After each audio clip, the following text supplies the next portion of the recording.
Graça e paz, meus amados irmãos.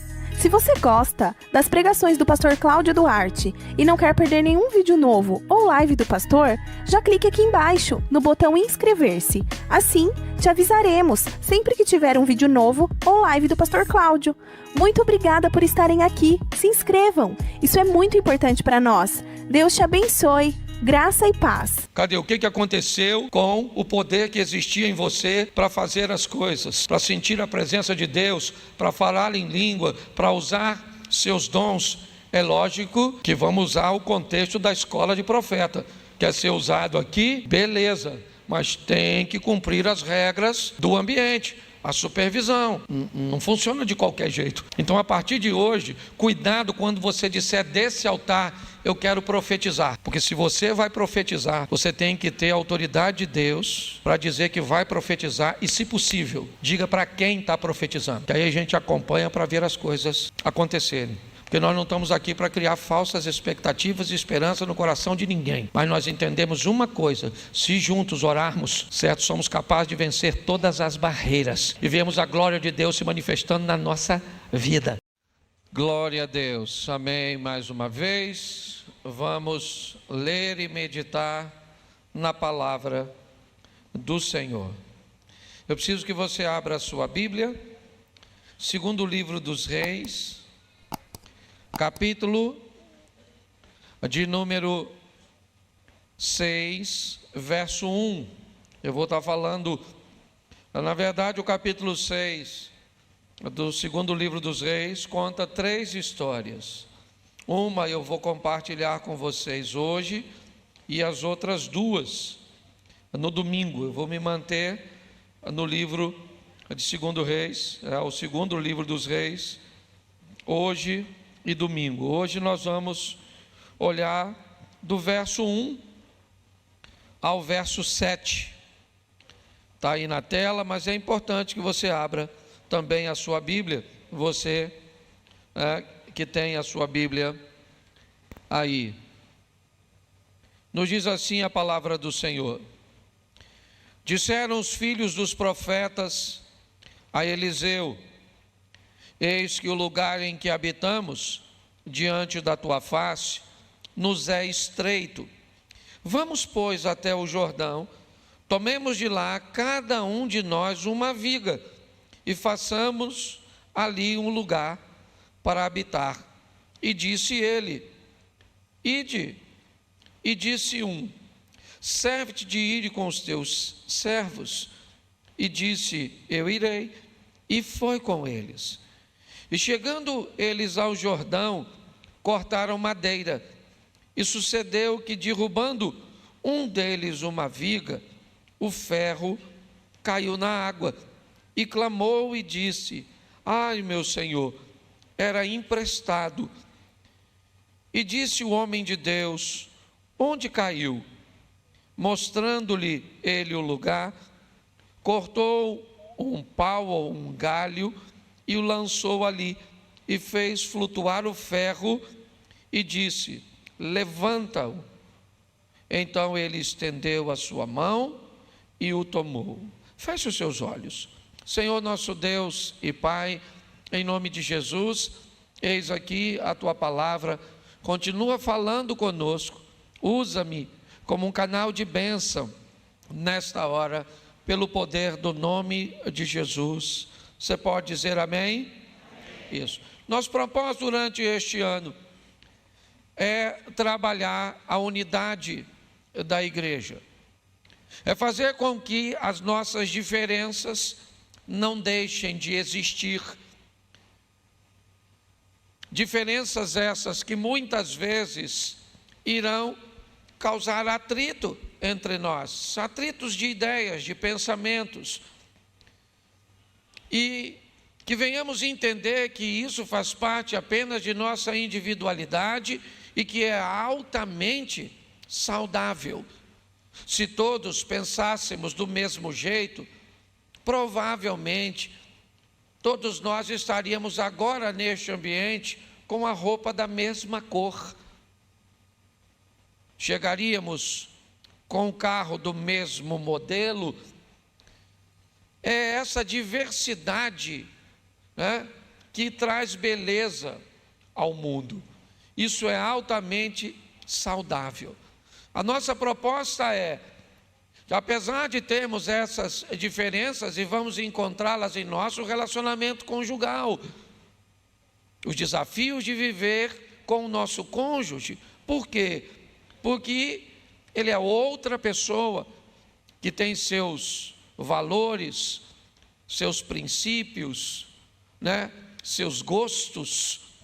E se nós não tivermos habilidade para construirmos um lar, uma família, uma estrutura, né, trazendo união, que seja capaz de superar essas diferenças, nós vamos sucumbir.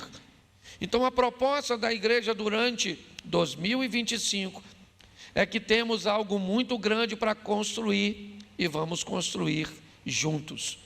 Temos muitas vidas para alcançar e vamos alcançar juntos. Temos muitas coisas para fazer e vamos fazer juntos. Vai ser fácil vivermos juntos? Não vai ser fácil vivermos juntos, mas é possível fazermos isso, quer com os nossos recursos materiais, quer com as nossas habilidades e também através de nossas orações. Então, por isso, hoje minha proposta é mostrar o desejo de um grupo de pessoas. Dá para voltar um pouquinho o texto na Bíblia e pegar segundo livro dos Reis, capítulo 2, verso 7. Talvez ele nos dê uma informação que pode nos ajudar. Isso, 50 homens dos discípulos dos profetas foram e ficaram a certa distância quando ambos pararam junto ao Jordão. Vamos tomar como base a classe liderada por Eliseu com 50 alunos. Neste período, no capítulo 2, é um momento de transição. Elias, né, o diretor da escola de profetas, até então, agora vai ser levado para Deus. E o próximo diretor agora da escola de profetas está pronto a ser empossado. Seu nome, Eliseu. É só para você entender, aproximadamente, usando o capítulo 2 como base, uma classe com 50 alunos. Estes é o que nós vamos usar para iniciar o verso 1 do capítulo 6. Quando os filhos dos profetas disseram a Eliseu, vamos pegar este número como base, tá certo? Então, nós vamos ver que esses 50 homens, certo? Ou esses alunos da escola de profetas, o que eles aprendiam na escola de profetas? Quais eram as direções ou direcionamento, né, que eles aprendiam ali? Provavelmente identificar quando aquilo que eles recebiam vinham do Senhor, certo? Numa profecia, por exemplo, quando Acabe se encontra com Josafá durante uma refeição para decidir uma batalha, certo? Para a recuperação das terras de Ramote de Gileade, a primeira coisa que Josafá solicita a Acabe é uma visão profética. Ele quer saber o que Deus pensa a respeito dessa batalha. Então os profetas são convocados para interpretar, né, aquele momento. E todos eles trazem uma notícia poderosa de vitória, certo? Mas um profeta é chamado, seu nome Micaías, e ele traz uma palavra totalmente oposta aos demais profetas, chegando a dizer que, certo, um espírito de confusão, vou colocar assim, colocou aquela mensagem no coração dos outros profetas. Então os profetas, eles eram ensinados a entender não apenas sobre receber uma informação, mas como entregá-la, como distribuí-la, como avaliá-la, certo? É isso, para que a profecia, ao invés de comunhão, de verdade, não trouxesse confusão. Então era mais ou menos isso, era essa estrutura. certo? Ninguém escolhe ser profeta ou não. Eles eram escolhidos por Deus, recebiam a percepção, a sensibilidade de Deus, mas isso por si só não bastava, porque decisões movidas por uniões ou por pensamentos, mesmo que alinhados, mas no propósito incorreto, vai trazer o caos. Ananias e Safira é um casal que caminhava juntos, certo? Só que a união do pensamento dos dois acabou matando os dois. Abraão e Sara se uniram, é verdade, para resolver um problema que era a esterilidade de Sara, mas trouxeram o mundo, certo? Uma situação que causa guerra até hoje.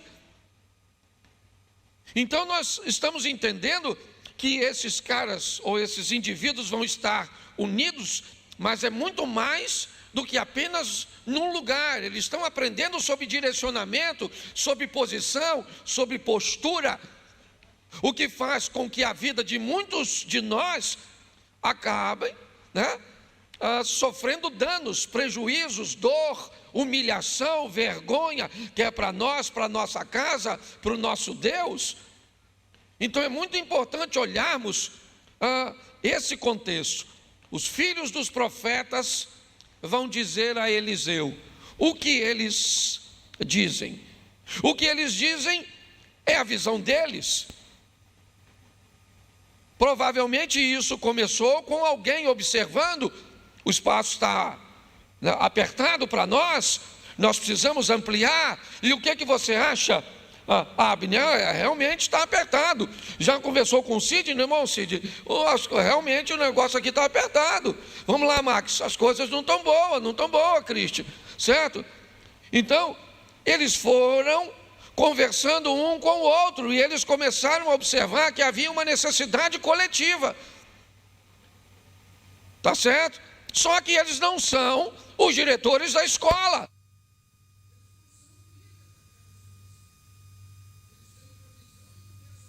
Que não era uma visão singular, era uma visão coletiva. Todos eles estão percebendo que há uma necessidade. Então a visão, certo? Ela é estabelecida numa amplitude maior. Nós precisamos estar atentos como quando vamos tomar decisões. É importante olharmos para um ambiente mais abrangente, fazermos uma leitura, observarmos se essa não é apenas uma visão nossa, algo que é movido por uma visão unilateral, ou uma necessidade que seja apenas minha, ou uma ótica que seja apenas de uma pessoa. Então a primeira coisa que nós vamos ver neste ambiente ou nessa escola é que há uma identificação de uma necessidade. É isso que ele diz no verso 1: eis que o lugar em que habitamos é pequeno demais. Habitamos. Olha bem o que ele está dizendo. Nós notamos que há uma necessidade. Mas o final do verso 1 diz assim: habitamos diante da tua face, nos é estreito. Em algumas traduções ele está dizendo: nós vimos que o lugar é estreito e basta o Senhor levantar a cabeça que o Senhor vai descobrir que é estreito mesmo, diante da tua face. Em outras traduções, basta você olhar. O que eles estão dizendo é: nós vimos uma necessidade, estamos trazendo essa necessidade para o Senhor. Dá uma olhada nisso e veja se realmente não está apertado. Eles querem saber agora se a visão do líder da escola bate com a deles. É muito importante entendermos essa questão. Por isso que criar um ambiente coletivo de pessoas que pensam pode ser um grande desastre. Porque quando você move as pessoas a pensarem, a questionarem, quando você é capaz de dar às pessoas um nível de insatisfação, com a proposta de que elas se sintam parte, se sintam vivas, é extremamente complicado. Eu estava numa reunião na igreja de um pastor, a gente caminha junto, não vou falar o nome, mas eu lembro que ele precisava pintar uma parede, e é aquele sistema que precisa fazer aquelas sessões para pintar, entendeu? A igreja vota, e aí ele falou assim: olha gente, nós precisamos pintar aquela parede, porque aquela parede precisa de uma pintura, e eu queria que levantasse a mão quem é a favor de pintarmos de azul. Eu acho que cabe umas 1.700 pessoas mais ou menos na igreja dele. Um grupo grande levantou a mão de azul. Aí baixou a mão, ele falou assim: mas assim, eu fico pensando também que o verde também não é feio. Então quem é que prefere o verde ao azul? Levantou a mão mais umas 300. E eu já estou pensando, o que ele vai fazer? E aí ele disse: mas se pintarmos ela já era branca, só estava suja. Se pintarmos de branco e deixar do mesmo jeito, está assim há tanto tempo, quem é a favor do branco? Levantou mais um grupo. E aí ele falou assim: é por isso que eu vou pintar de bege, porque vocês não sabem o que vocês querem. Eu achei interessante a brincadeira dele, mas dar às pessoas a possibilidade de pensar é muito importante. Quando você está num ambiente onde a visão central não é a sua, duas coisas podem estar acontecendo. Uma, você pode estar no lugar errado. Quando você quer colocar num ambiente algo, certo, que não é a visão daquele ambiente, isso é um sério problema. Esse pode ser, ou pode ser uma grande resposta de que aquele lugar não é para você, não interessa há quantos anos foi. Porque às vezes você vai ficar no lugar 5, 10 anos e chega um momento que Deus quer te levar para outro ambiente. Ué, é assim que funciona. Então é importante que você entenda isso. A segunda possibilidade, se você descobrir que essa visão que você tem é uma visão coletiva, ela pode ser uma mensagem divina para que o líder consiga ajustar a visão dele para fazer uma mudança que vai levar a estrutura para outro ambiente. Mas você precisa entender isso, o que é muito difícil. Então eles estão dizendo para o líder: nós já notamos que o espaço é estreito, mas isso está diante da sua face, então basta que você olhe. Então Eliseu olha, e quando Eliseu olha, descobre que realmente está apertado. Então Eliseu diz para ele, bota o verso seguinte, olha só: vamos pois até o Jordão, tomemos de lá cada um de nós uma viga, construamos ali um lugar em que habitemos. E ele respondeu o quê? Vão. Preste atenção. Eles descobrem uma necessidade, apresenta a necessidade, certo, a Eliseu, e eles dizem nesse verso o seguinte: nós que vimos a necessidade, vamos até ao Jordão, nós queremos fazer parte da solução. Esse dia uma pessoa falou comigo aqui na igreja: pastor, eu acho fantástico esse trabalho com mendigo, distribuir sopa lá na Central do Brasil. O que é que o senhor acha? Eu falei: eu acho legal. E por que a nossa igreja não tem um ministério para distribuir sopa? Eu falei: porque não é meu. Se é seu, eu estou junto. A senhora vai levar a sopa? Ou não tem tempo? Eu falei: eu estou com cara de quem anda à toa? Porque se a senhora não tem, eu também não tenho não, minha dona. Estou sem tempo de pecar. Às vezes o pecado vem, eu falo: volta outra hora, porque eu estou tão ocupado que não está dando tempo, certo? Então eles querem fazer parte da solução. Então eles estão dizendo: nós vamos lá no Jordão, certo? Confesso que não entendo muito bem esse texto, porque não tinha praticamente madeira nenhuma do outro lado. Toda a madeira que se usa ou que se usava em Israel ao longo de todo o tempo. Era do Líbano, mas tudo bem, devia ter alguma coisa que dava para, certo? Para auxiliar na ampliação.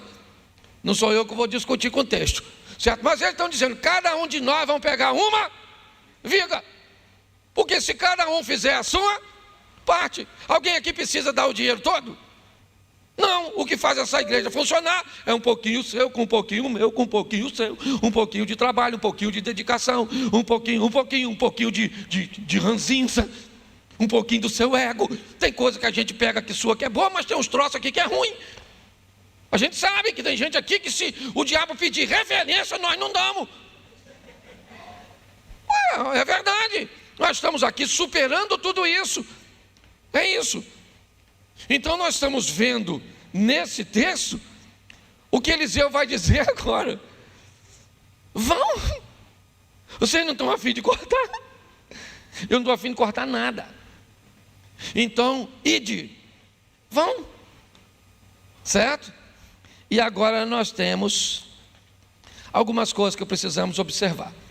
A primeira coisa que esses indivíduos têm é o mesmo propósito. Eles querem. Eu aprendi que querer não é o suficiente para fazer as coisas acontecerem. Querer é muito pouco. Nós vamos precisar de mais do que apenas querer.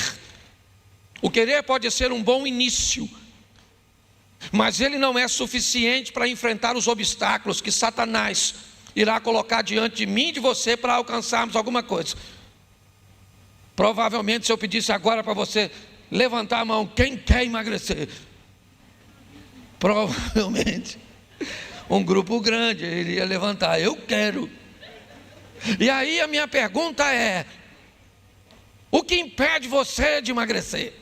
Satanás, o inimigo do emagrecimento. Não, o que impede você de emagrecer é o que é? É a preguiça.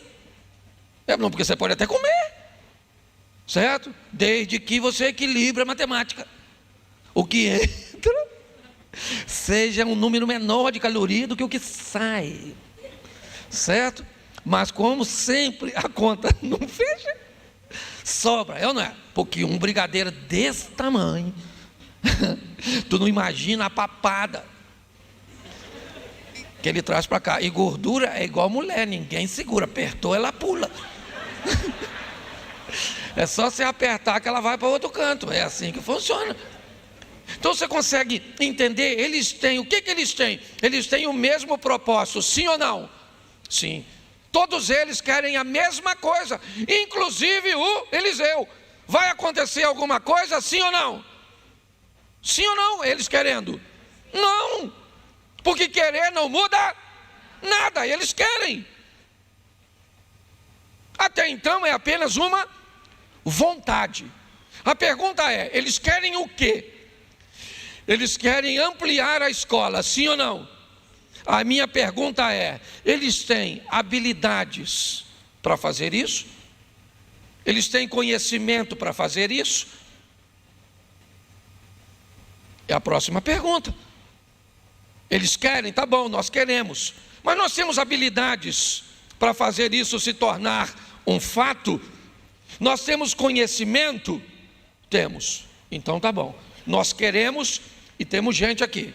Temos gente aqui que corta madeira. Você corta madeira? Corta. Eu também corto. E você? Você também corta. Falou, cortar direito eu não corto não, mas eu sei manusear, certo? Vamos levar para onde? Vai ser por onde? Vamos cortar na beira do Jordão, vamos jogar dentro d'água, é isso? Vamos usar o Jordão como parte de locomoção para conduzirmos a madeira até o ponto de utilização, é isso? No ambiente terrestre nós vamos fazer como? Como é que nós vamos movimentar essa madeira? Então eu corto, mas eu não entendo muito dessa logística de manuseio não, eu sei manusear. E quando chegar lá, como é que nós vamos fazer? Vamos usar a madeira bruta, quem é capaz, certo? Vamos fazer com a casca dela, vamos fazer sem a casca, para eliminarmos as bactérias, é isso que nós vamos fazer?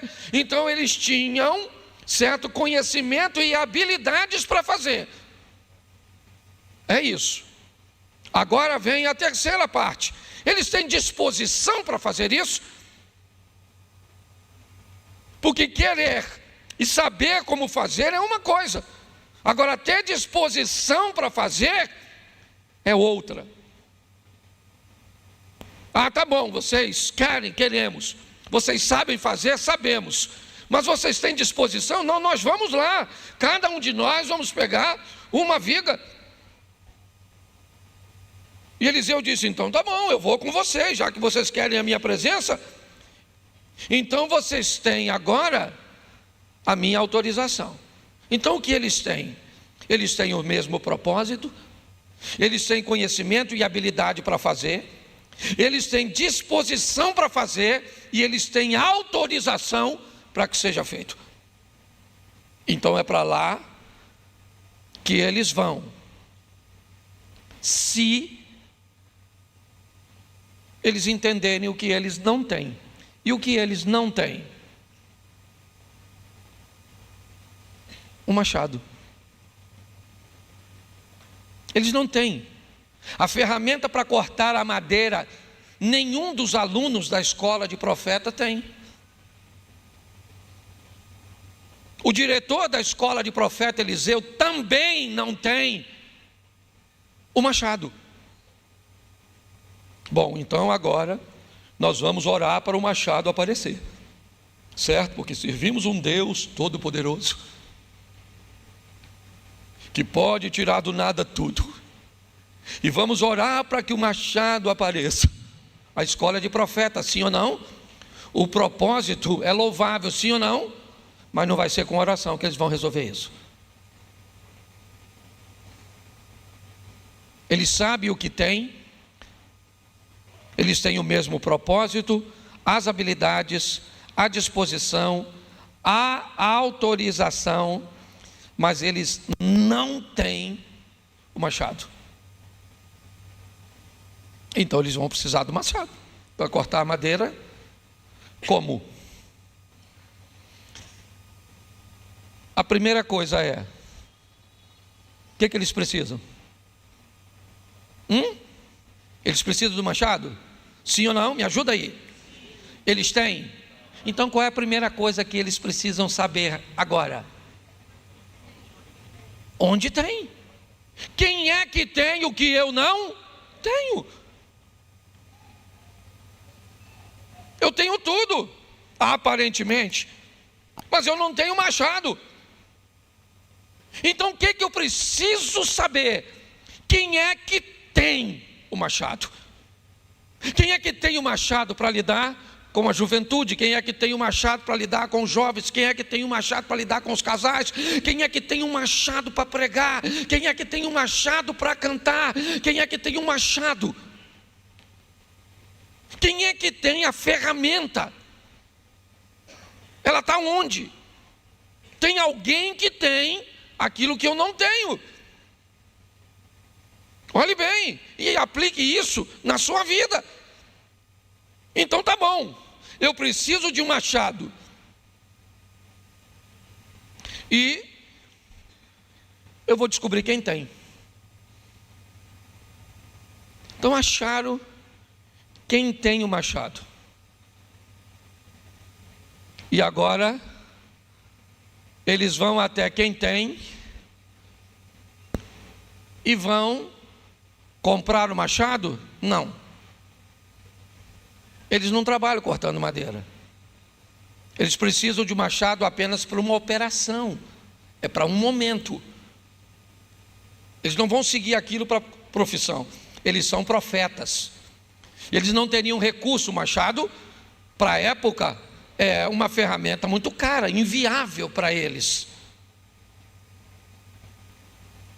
Então, eles vão pegar esse machado emprestado. E provavelmente a pergunta que o dono do machado vai fazer para quem pede emprestado, qual é? Você sabe usar? Eu não tenho machado, mas eu sei quem tem, e eu tenho gente comigo que sabe utilizar. Então tá bom. Mas aí vem a perguntinha que talvez seja Por que é que eu vou te emprestar o machado? Você vai precisar. Quando você vai num banco pedir dinheiro, o banco vai olhar se você tem o quê? Garantia, credibilidade. Por que é que eu vou te emprestar algo tão valioso? Você tem credibilidade? Olha só. Eles estão agora lidando com algo que não tem.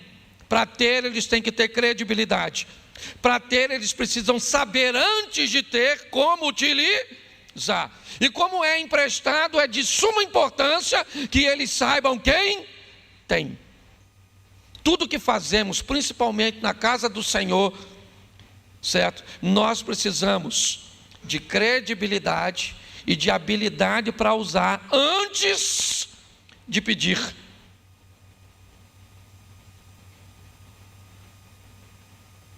Porque se você tiver algo que não sabe usar, ou que não tem credibilidade para fazê-lo, você vai causar mais prejuízo em qualquer ambiente do que lucratividade.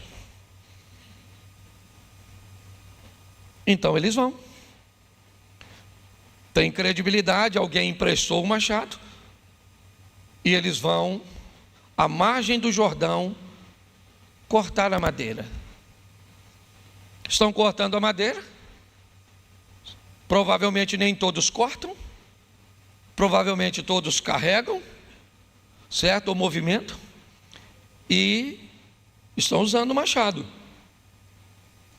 Usando o machado, e estão cortando a madeira, estão cortando a madeira, estão cortando a madeira. Eu já falei sobre isso aqui, vou repetir. O machado é composto por 3 peças fundamentais.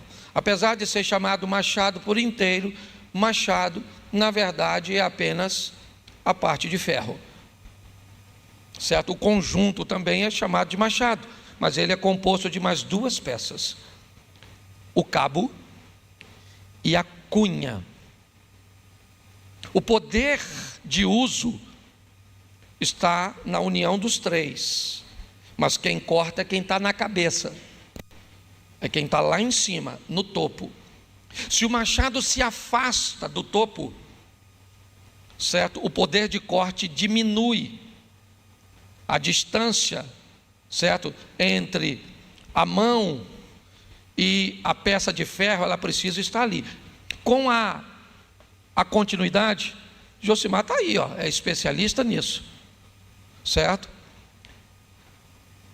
Conforme você vai batendo na madeira, ele vai frouxando, inevitavelmente, certo?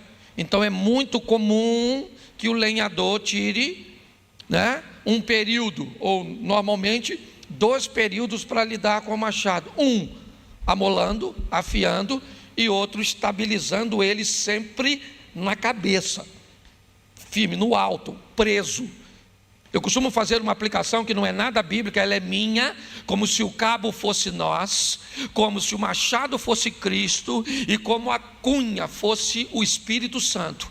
A cunha tem que segurar Cristo na cabeça do crente, no controle do crente, você está entendendo? Para que nós tenhamos um desempenho extraordinário. Isso é meu, não é nada bíblico. O pastor falou que o cabo... que Jesus era o ferro. Falei nada disso, estou fazendo só uma aplicação. Machado é machado mesmo, de ferro, tá certo? E a turma senta, certo? E tem umas madeiras mais fáceis de cortar, não tem, irmão? Tem uma madeira ruim de cortar, ruim de cair, ruim de dobrar, certo? E eu aprendi uma coisa: quanto pior for a madeira, mais dura ela for, ela pode ser dura no corte, mas ela é boa na durabilidade. Porque tem uns irmãos também que à toa. E do jeito que vai dar bicho. Principalmente o cupim, porque o cupim é um indivíduo sem informação. O que é o cupim? O cupim é um funcionário de Deus para matar a madeira morta. Só que ninguém disse para ele que não precisa ser nas casas. É só para a floresta mesmo. Então é falta de ir à escola do profeta do cupim, que deixou o cupim. Mas isso é outra história, não vou falar disso, tá certo? Mas presta atenção. E tudo indica que o Eliseu está cortando madeira, sim ou não? Não. Eliseu está sentadinho e a turma manda a bala, cortando a madeira. Quando de repente, indas e vindas, o cabo voltou sozinho. O cabo está lá, sim ou não? Sim ou não? Isso, mas e o machado? Foi embora. Aí a obra parou, porque sem machado não tem obra. Sem ele nada podemos fazer. Tudo é por ele, para ele, é tudo. Às vezes até a gente fica meio bobo assim, achando que é com a gente. Ah, sem mim não funciona, louvado seja eu. Certo? Às vezes acontece. E agora o machado caiu a obra, parou. E eu estou aborrecido com o Eliseu não está fazendo nada. Ele está lá, não há indício. A turma está trabalhando e o Eliseu está sentadinho. Quando o machado caiu, o que alguém falou? Ah, meu senhor, porque era emprestado. Agora deu ruim. Porque agora, certo, vão ter que pagar o machado. Aí alguém vai a Eliseu e diz para Eliseu o quê? O machado caiu. Aí Eliseu perguntou: onde caiu? Aí alguém falou: caiu lá. Aí o Eliseu agora cortou um galho, pelo menos, né? Já que foi trabalhar, Eliseu, está todo mundo cortando, corte pelo menos alguma coisa. Certo? O profeta corta um galho. E eu imagino alguém está pensando: finalmente o profeta, certo? Cortou alguma coisa. Ele corta o galho. Talvez de todas as madeiras cortadas, aquela seria a menor, sim ou não? Aquela seria a aparentemente mais insignificante. Será que aquele galho seria usado na obra para a expansão do templo? Ou para a expansão da escola? Ou da classe dos profetas? Sim e não. A obra só continua porque foi através daquele galho que o profeta cortou, daquela decisão aparentemente tão pequena, mas de alguém com autoridade, com habilidade, de fazer algo no momento onde ninguém tinha condições de fazer. Ele pega o galho e joga na direção indicada de um galho que provavelmente, um segundo depois que caiu na água, já não estava mais no local que tinha caído. Mas aí algo muito estranho acontece. O machado desafia a gravidade e sobe na água. Se você parar para pensar nesse texto, não faz sentido o machado ter caído na beiradinha. Porque se ele caísse muito pertinho dentro da água, alguém teria entrado, passado o pé, certo? O que indica, apesar do Jordão não ser tão, né, mesmo para aquela época tão largo, ele caiu um pouco mais, certo? Não há indício que o machado flutuou lá e veio até aqui.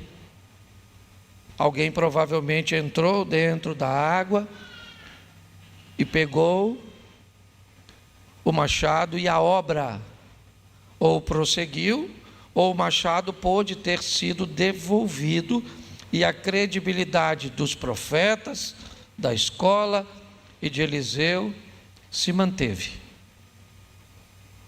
Essa é basicamente a história. A minha pergunta é: onde o nosso machado caiu?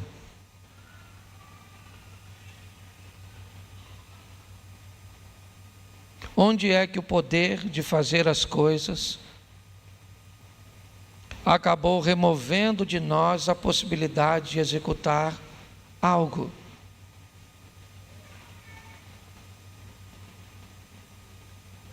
Nós estamos olhando para uma situação onde eles precisam tomar uma decisão. Eles precisam recuperar o machado. Apocalipse capítulo 2, João escrevendo a carta a Éfeso, ele diz: lembra de onde caíste, arrepende-se e volta a praticar as primeiras obras. Lembra de onde caíste, arrependa-te, volta-te. As armas na Primeira Guerra Mundial tinham um poder de fogo muito maior do que o da Segunda Guerra Mundial. Elas eram muito mais fortes, tinham menos precisão, é verdade, mas bem mais fortes. Matavam com mais eficiência, com mais eficácia. As armas da Segunda Guerra Mundial, elas vieram trazendo para a guerra um novo modelo de guerra. Elas vinham com mais precisão, certo? Eu não sei se você, numa das viagens que eu fiz, eu fui a um estande de tiro com um amigo, e uma das armas que ele me deu para que eu pudesse atirar foi uma R15. E o alvo tinha aproximadamente, talvez 15 metros, e com 5 minutos de instrução, um leigo é capaz de, com a arma daquela, decidir se vai atirar na boca ou nos olhos do alvo, e se ele tiver a mão firme, ele não erra um tiro. Só para vocês entenderem. Então nós imaginaríamos que na Segunda Guerra, 44, 45, já no fim da guerra, as armas matassem mais, mas não. Elas matavam menos. Porque descobriu-se na arte da guerra que melhor que matar um soldado era feri-lo. Ferir um soldado era muito mais prejuízo para o exército inimigo do que matá-lo. Porque um soldado morto, ele é abandonado, ele é deixado para trás. Um soldado ferido, ele precisa pelo menos de 2 ou 3 soldados. Lembra do resgate do soldado Ryan? A estratégia da guerra, ela continua. Talvez não mais nos campos de batalha da Europa, não mais para o Hitler, não mais guerra do Vietnã e tantas outras guerras, mas a estrutura ou a técnica, o desejo de ferir os soldados e deixar os soldados sangrando na igreja, e deixar os soldados sangrando na família, uma mulher sangrando, um filho sangrando, doente, abatido, alvejado. Então a família inteira tem que carregar este peso de um filho ferido, porque o inimigo de nossas almas atacou nossos filhos, atacaram nossos netos, atacou o nosso cônjuge. E muitas vezes onde ele está, diante do nosso campo de visão, e nós não temos munição para atirar neles. Então o que vamos ver? Vamos ver divórcios, vamos ver famílias destruídas, vamos ver líderes atrapalhados em suas decisões, empresas, negócios. Pare e pense, nós estamos num ambiente de guerra, e eu não tenho olhos para trás. Muitas coisas eu não consigo enxergar, é ela que enxerga. São meus filhos que conseguem ver, minha nora. São os líderes que trabalham comigo. e que eu sei que muitas vezes tentam me mostrar e eu não consigo enxergar, porque ninguém vê a vida como ela é. Todo mundo enxerga a vida pela sua ótica. É assim que funciona. Ninguém enxerga as coisas como elas são. Você enxerga as coisas como você é. Então, às vezes, você vai tomar uma decisão, e você toma a decisão na sua visão, não na visão do coletivo. O bem-estar, ele é mais seu do que de todos. É contra isso que eu estou tentando lutar.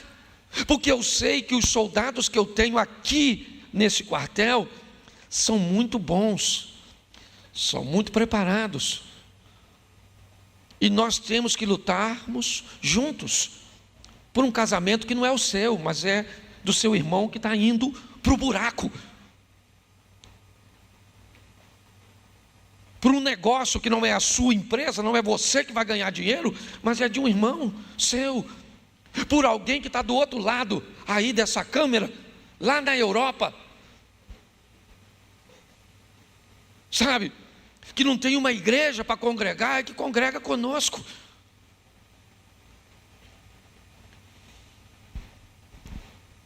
Nós precisamos começar pelo menos por um ambiente de oração para o coletivo. Tirar um tempo e dizer: Senhor, fala com a nossa igreja. Senhor, levanta pessoas na nossa igreja. Pessoas, direciona nossa igreja, cura na nossa igreja. Que o louvor cure, que a palavra cure. Levante profetas, levante pregadores, levante pessoas. Talvez não seja você, mas a sua oração pode ajudar a despertar alguém.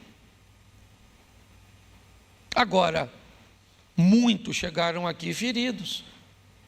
Tem muita gente aqui que não quer fazer nada, que nos utiliza a igreja como um oásis que vem quando quer. A verdade é essa. Conversando com um amigo, ele é líder de uma organização, né, uma das maiores do mundo de igrejas. Ele diz que há um fenômeno hoje na igreja, onde o nível de comprometimento ele baixou demais. O membro vem, às vezes, ele me deu uma estatística da América, de 2 a 3 vezes no mês à igreja. Eu não sou a favor das pessoas estarem o tempo inteiro na igreja. Aqui nós precisamos de gente aqui, para que as pessoas que cheguem aqui para receber Jesus, ou pelo menos para botar a cabeça para fora e respirar um pouco,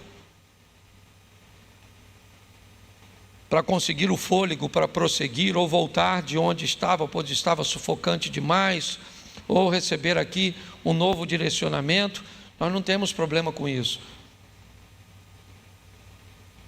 Mas nós precisamos motivar as pessoas a vencerem, a entender onde o seu machado caiu. Cadê?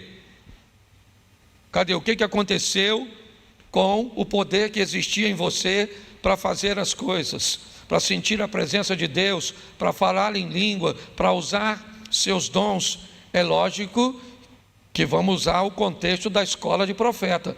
Quer ser usado aqui? Beleza, mas tem que cumprir as regras do ambiente, a supervisão. Não funciona de qualquer jeito. Então, a partir de hoje, cuidado quando você disser desse altar: eu quero profetizar. Porque se você vai profetizar, você tem que ter a autoridade de Deus para dizer que vai profetizar. E, se possível, diga para quem está profetizando, que aí a gente acompanha para ver as coisas acontecerem. Porque nós não estamos aqui para criar falsas expectativas e esperança no coração de ninguém. Mas nós entendemos uma coisa: se juntos orarmos, certo, somos capazes de vencer todas as barreiras e vemos a glória de Deus se manifestando na nossa vida. Posso ouvir um amém da igreja? Então juntos, certo? É isso. Vamos Vamos orar? Nós vamos orar. Vamos ofertar? Nós vamos ofertar. Vamos vir a um culto de homens? Vamos vir a um culto de homens. Vamos vir a um culto de mulheres? Vamos. Nós temos um evento de adolescentes, nós vamos apoiar, certo? Eu sei que não dá para vir a tudo, até porque muitas pessoas têm questões econômicas para estarem aqui, moram distantes, certo? Mas nós podemos fazer muito mais do que fazemos. Essa é a verdade. Quando olhamos esse texto, eu vou fechar aqui, não há registro se a escola ficou pronta. Aqui nesse texto não. Diz apenas que ele pega o machado. E ali eu descubro que todos que foram até o Jordão fizeram a sua parte, inclusive o Eliseu, cortando uma pequena madeira. Eu não sei qual será a sua contribuição. Ela pode aparentemente ser pequena, mas pode ser extremamente decisiva para o todo. Que venha 2025 e que seja um ano de milagres, que seja um ano de vitória para a igreja, para todos nós, onde não vamos subir aqui para oferecer falsas promessas, não vamos subir aqui para usurpar nada de ninguém, vamos estar chorando com quem perdeu o seu ente querido, porque gente vai morrer, vamos estar sorrindo com gente que recebeu notícias boas, vamos estar lutando, é só isso. É fazer com que você entenda que você não está sozinho. Eu quero que você fique de pé neste momento.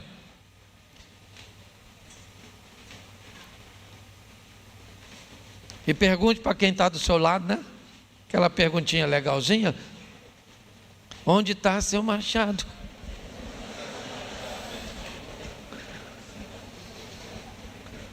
Feche seus olhos, pode fechar que ninguém vai pegar nada seu. E eu quero orar. Pastor, eu queria aceitar Jesus. Aceitar Jesus é atrás daquela câmera lá. Olha para mim aqui, ó. Atrás daquela câmera está o paraíso. Pastor, por que o senhor não gosta de fazer apelo? Eu até faço quando eu sinto para as pessoas virem aqui, mas eu estou na igreja há muito tempo e eu já vi gente vir no domingo e nunca mais aparecer. Então, se você quiser aceitar Jesus, você dá um pulo lá, alguém vai orar por você, vai anotar seu nome. Pastor, eu vim com os demônios. Vai lá, tem uns irmãos do exorcismo. Pastor, eu só quero uma informação. Você passa lá, tem gente para informar. Certo, pastor, eu quero receber um machado. Tem escola de servo, para você já dando uma olhada onde é que está o seu machado. Tá certo? E quem aqui é casado, levante a mão. Isso, meu sentimento. Deus te abençoe. Certo? Como diz o Lula, a luta continua, companheiro. Nós vamos embora. Mas vamos fazer juntos. Ao longo desse ano, provavelmente muita gente vai ficar para trás. Porque as coisas não são fáceis. Não vamos julgar, vamos orar por quem ficou. Eu fico imaginando o que movimentava o povo no deserto, na maioria das vezes, eu não sei se todas, era uma nuvem, certo? Principalmente a nuvem. Então era a nuvem que dizia onde parava, e era a nuvem que dizia quando eles deveriam caminhar. E muitas vezes me parece que a nuvem caminhava logo depois de ter parado. Então, em algumas ocasiões, a nuvem parou, a gente interrompe a caminhada e entende que ali é o local de acampamento. Assim que começava a fazer o acampamento, a nuvem poderia se mover, porque o povo se movia pela vontade de Deus e não sua. É lógico que isso não acontecia o tempo inteiro, que nosso Deus não é um provocador, mas em algumas situações Ele queria que você entendesse que não interessa se você está cansado ou não, não era hora de parar. Eu não sei o que você tem enfrentado, eu sei que tem gente, algumas pessoas eu sei, que tem sido muito duro, muito difícil. Algumas eu tenho ciência, mas eu quero orar com a igreja. Não vou chamar você aqui à frente novamente, mas feche seus olhos, não pare, não fique para trás. Se a nuvem se moveu, mesmo que você esteja cansado, desmonte tudo, pegue as suas coisas, pegue a sua cruz e continue caminhando. Pai, eu quero te agradecer pelo projeto Recomeçar. Chegamos até aqui, vamos para o 11º ano de igreja. Já vimos muitas coisas, já vivemos muitas coisas, mas queremos mais, queremos ir mais longe, queremos abençoar mais pessoas. Então desperta em nós, em todos nós, um senso de desejo comum de servir ao Senhor, de colocar a nossa vida à disposição da tua obra, da tua casa, a enxergar as coisas com um pouco mais de empatia. Abençoa a cada lar aqui representado. Abençoa aqueles que estão nos acompanhando online. Que o teu Espírito Santo possa estar agindo e movendo. Toma os nossos casamentos, toma os nossos filhos, os nossos netos, toma os nossos pais, toma toda a nossa família, os nossos parentes. Entregamos tudo o que o Senhor nos deu em tuas mãos. Se hoje o Senhor trouxe aqui alguém para se reconciliar contigo, alguém que quer saber um pouco mais a respeito do Senhor, dê força a essa pessoa, tire toda a vergonha, toda a timidez, para que ela possa ir até ali, receber um minuto de atenção, de cuidado, de oração. Leva-nos aos nossos lares, Pai, guardado por tuas boas mãos poderosas. Que tenhamos um restante de semana de boas notícias, de bons negócios, e que o grande amor de Deus, o nosso Pai, a graça de nosso Senhor e Salvador Jesus Cristo e as doces consolações do Santo Espírito de Deus seja para com todo o povo do Senhor, e todos digam